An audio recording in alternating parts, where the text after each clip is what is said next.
In the first part, we saw that Matthan searches for shortcuts to become rich, in which he has to fulfill the 5 conditions of the ritual of the dark well. He manages to complete 3 conditions, but after that, his condition does not remain good. Will Matthan be able to complete all 5 conditions? Let's find out in this part. To know the full story, stay with us till the end. After the 3rd night, Matthan's world had completely changed. No one in the village called him Little Matthan anymore. Now people called him Matthan Sahib. His new house was being built on the edge of the city, a 2-story mansion with a large courtyard and expensive cars parked outside. His mother was happy, and marriage proposals had begun arriving for his sister. But inside Matthan, an emptiness kept growing. He could no longer sleep at night, and when sleep did come, he dreamed of the same black well, the woman in the red dress, and the swollen face of Ramlal Pandey. Sometimes, even while awake, he felt as though someone was sitting in his room, silently watching him. Then the 4th moonless night arrived.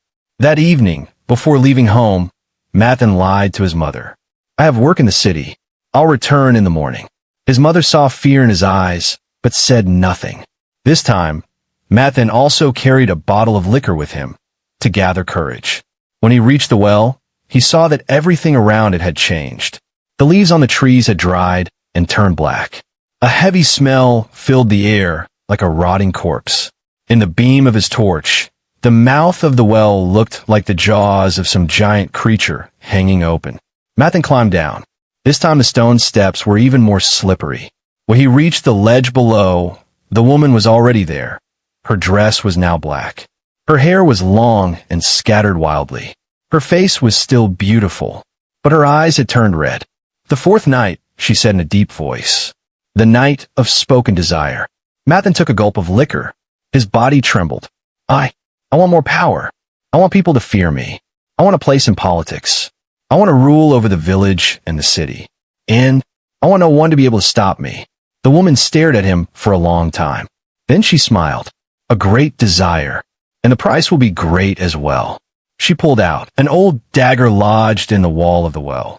"Place 1 drop of blood upon your tongue, and speak this wish aloud 3 times. Matthan cut his tongue lightly with the dagger. The taste of blood spread through his mouth. Then, 3 times, he shouted his desire into the darkness. The moment he spoke it the 3rd time, a violent wind rose from inside the well. Matthan felt as though his body was being dragged inward. The woman held his face in her hands and said, "Now your wish shall be fulfilled. But remember, a part of every power belongs to us." That night, Matthan returned home feeling extremely weak. But the next morning, miracles began. The village chief suddenly made Matthan his closest ally. A powerful political leader from the city came to meet him and said he might receive a party ticket in the next election. People now bowed their heads before Matthan. Those who once mocked him now touched his feet. Matthan's greed only grew stronger. He began thinking, "If I complete the 5th night too, then no one will ever stop me." But from that very night, terrible things began. First, pain started in his left eye. Then he noticed that his reflection in the mirror sometimes moved a moment later than he did. One night, he saw Ramlal Pandey standing beside his bed, smiling. When Matthan turned on the light, no one was there. The next night, his mother screamed, saying she had seen Matthan standing near the well, even though he had been inside the house the whole time. On the 3rd night, one of his servants suddenly disappeared. Later, they discovered he had fallen into the well and died. Matthan now understood. The darkness was entering his life. He could no longer remain alone at night.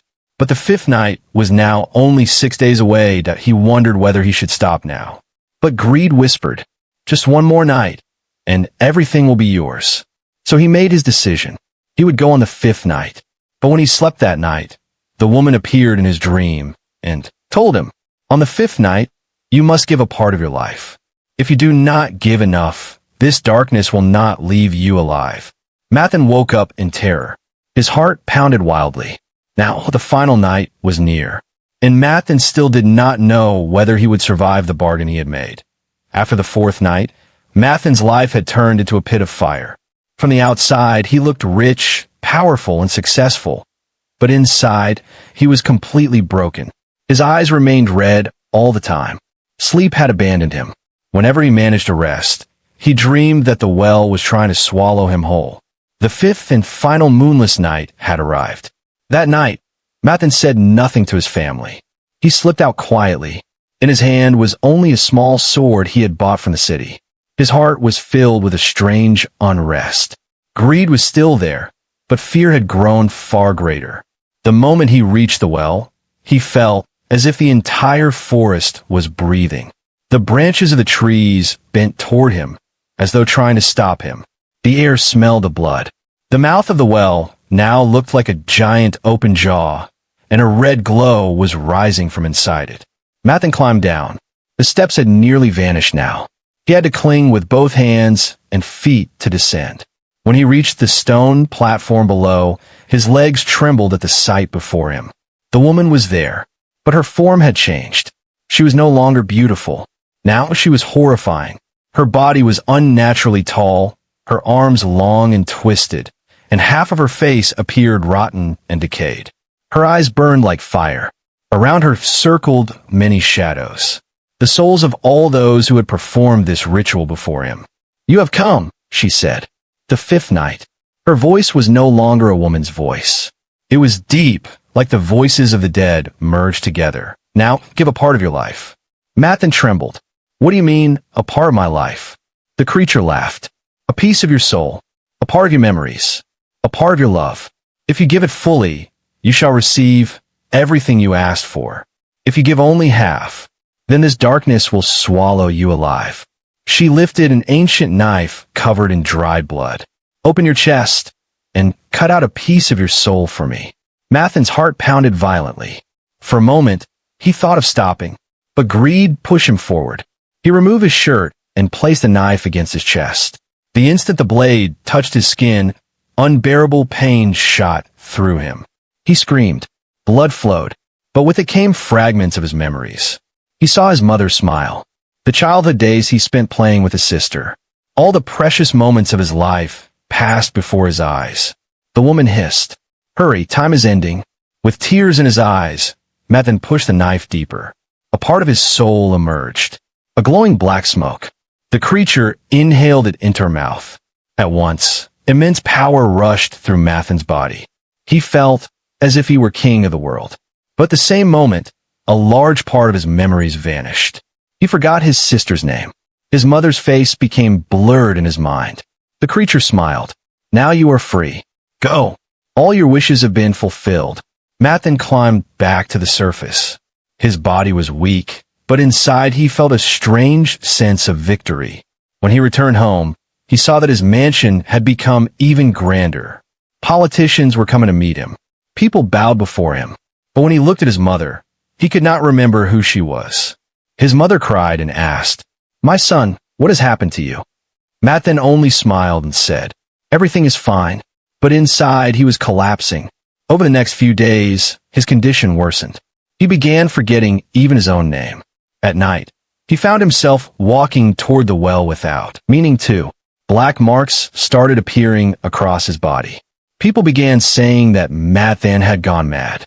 Then one night, while he was alone, the creature appeared before him. "You gave only half," she said.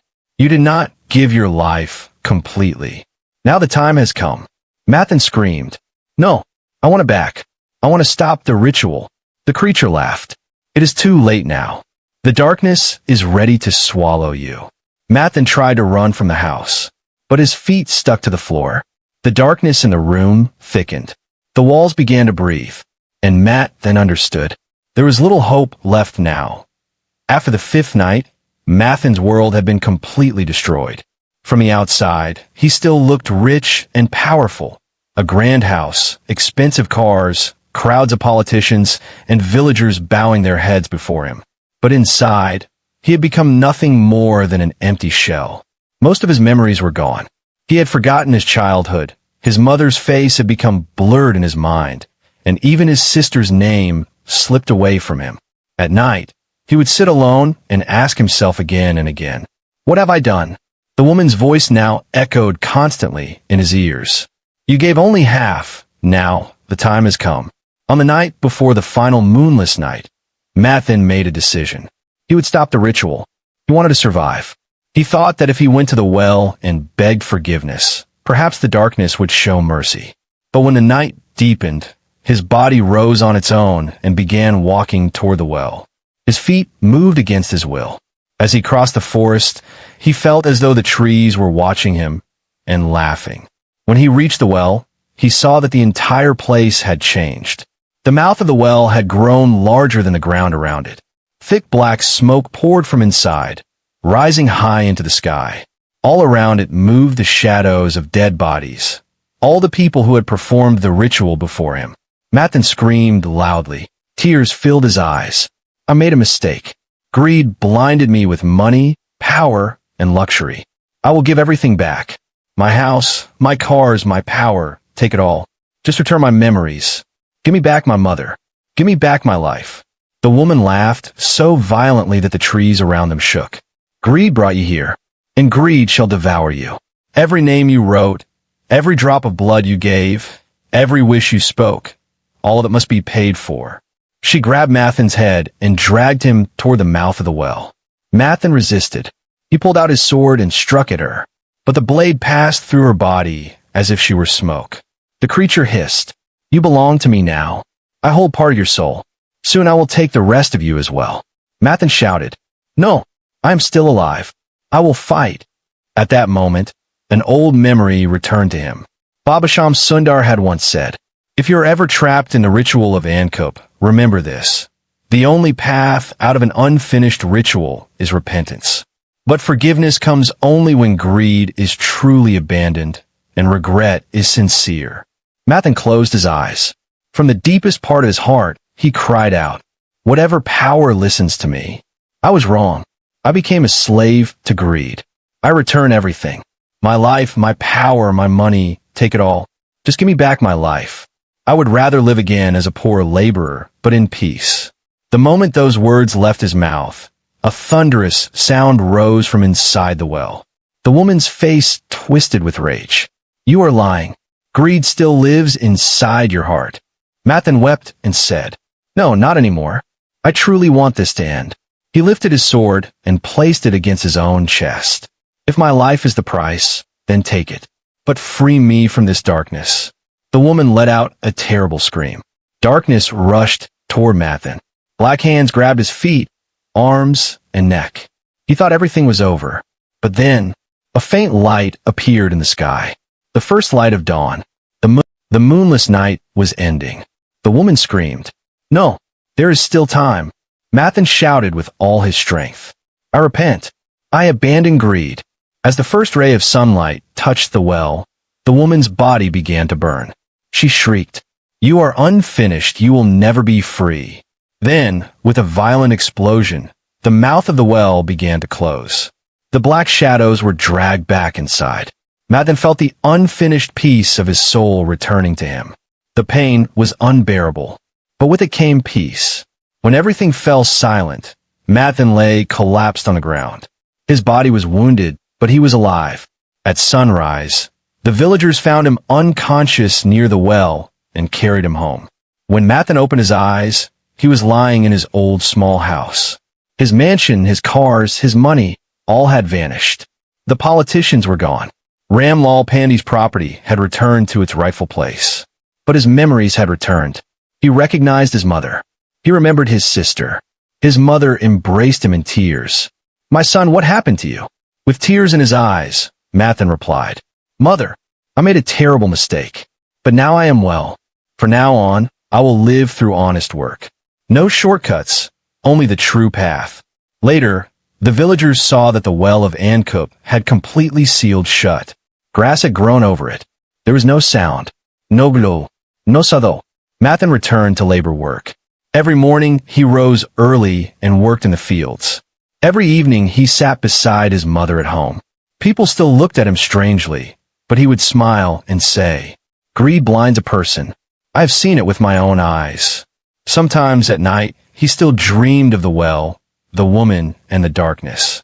But those dreams no longer frightened him. They reminded him of the price of greed. And Matthan had made one final decision. He would never again search for shortcuts.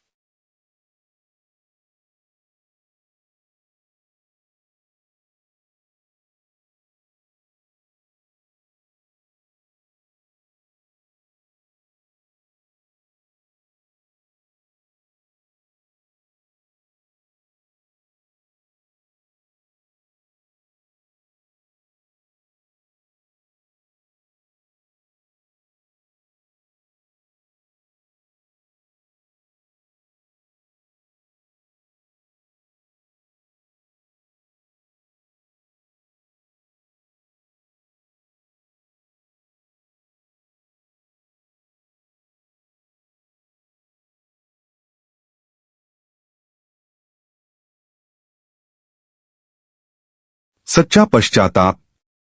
लेकिन माफी तभी मिलती है जब तुम अपनी लालच छोड़ दो। मथन ने आंखें बंद की।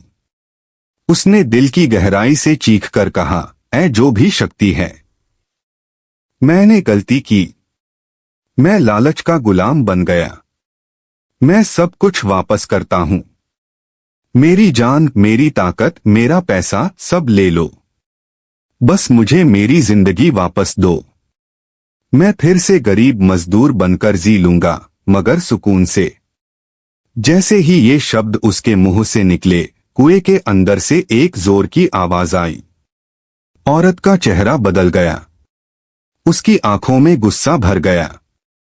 तुम झूठ बोल रहे हो। लालच अब भी तुम्हारे दिल में है। मथन रोते हुए बोला, नहीं, अब नहीं। मैं सच में चाहता हूं कि सब खत्म हो जाए। उसने अपनी तलवार उठाई और सीने पर रख दी। अगर मेरी जान ही कीमत है तो ले लो, मगर मुझे इस अंधेरे से आजाद कर दो। औरत ने एक लंबी चीख मारी। आसपास का अंधेरा मथन की तरफ बढ़ने लगा। काले हाथ उसके पैर, हाथ और गर्दन पकड़ने लगे। मथन को लगा कि अब सब खत्म हो गया। मगर अचानक आसमान पर हल्की सी रोशनी दिखाई दी। सुबह का पहला उजाला। अमावस्या की रात खत्म हो रही थी। औरत चीख उठी, नहीं, अभी समय है। मथन ने जोर से पुकारा, मैं पछता रहा हूं। मैं लालच छोड़ता हूं। जैसे ही सूरज की पहली किरण कुएं पर पड़ी, औरत का शरीर जलने लगा। वह चीखती रही, तुम अधूरे हो। तुम कभी आजाद नहीं होगे। फिर एक जबरदस्त धमाके के साथ कुएं का मुंह बंद होने लगा। काले साए वापस अंदर खींचने लगे। मथन को लगा कि उसकी आत्मा का वह अधूरा टुकड़ा भी लौट रहा है। दर्द बहुत था, मगर साथ ही सुकून भी। जब सब कुछ शांत हुआ तो मथन जमीन पर गिरा पड़ा था। उसका शरीर घायल था, मगर वह जिंदा था। सुबह गांव वालों ने उसे कुएं के पास बेहोश पाया। वे उसे उठाकर घर ले आए। जब मथन की आंख खुली तो वह अपने पुराने छोटे से घर में था। उसका बड़ा घर, गाड़ियां, पैसा सब गायब हो चुका था। नेताओं का कोई पता नहीं। रामलाल पांडे की जायदाद भी वापस चली गई थी, मगर उसकी यादें वापस आ गई थीं। वह मां को पहचानता था, बहन को याद करता था। मां ने रोते हुए उसे गले लगाया, बेटा क्या हुआ था? मथन ने आंसुओं भरी आवाज में कहा, मां, मैंने बहुत बड़ी गलती की थी, लेकिन अब मैं ठीक हूं। अब मैं मेहनत से जीऊंगा। शॉर्टकट नहीं, सच्चा रास्ता। गांव वालों ने बाद में देखा कि अंधकूप का कुआं अब पूरी तरह बंद हो चुका था। उस पर घास उग आई थी। कोई आवाज, कोई चमक, कोई साया नहीं था। मथन फिर से मजदूरी करने लगा। सुबह उठकर खेतों में काम करता, शाम को घर आकर मां के साथ बैठता। लोग अब भी उसे अजीब नजरों से देखते थे, मगर वह मुस्कुराकर कहता, लालच इंसान को अंधा कर देती है। मैंने देख लिया। कभी कभी रात को वह अब भी सपने देखता था, कुएं के, औरत के और उस अंधेरे के। मगर अब वे सपने डराते नहीं थे। वे उसे याद दिलाते थे कि लालच की कीमत क्या होती है। और मथन ने फैसला कर लिया था कि वह कभी भी शॉर्टकट नहीं ढूंढेगा। अगर तुम्हें इस तरह की और डरावनी, रहस्यमयी और दिलचस्प कहानियां पसंद हैं, तो ऐसे ही नए किस्से पाने के लिए इस कहानी को लाइक करो, चैनल को सब्सक्राइब करो और बेल आइकन दबाना मत भूलना। और हाँ, अगली कहानी और भी ज्यादा खौफनाक होगी, तैयार रहना।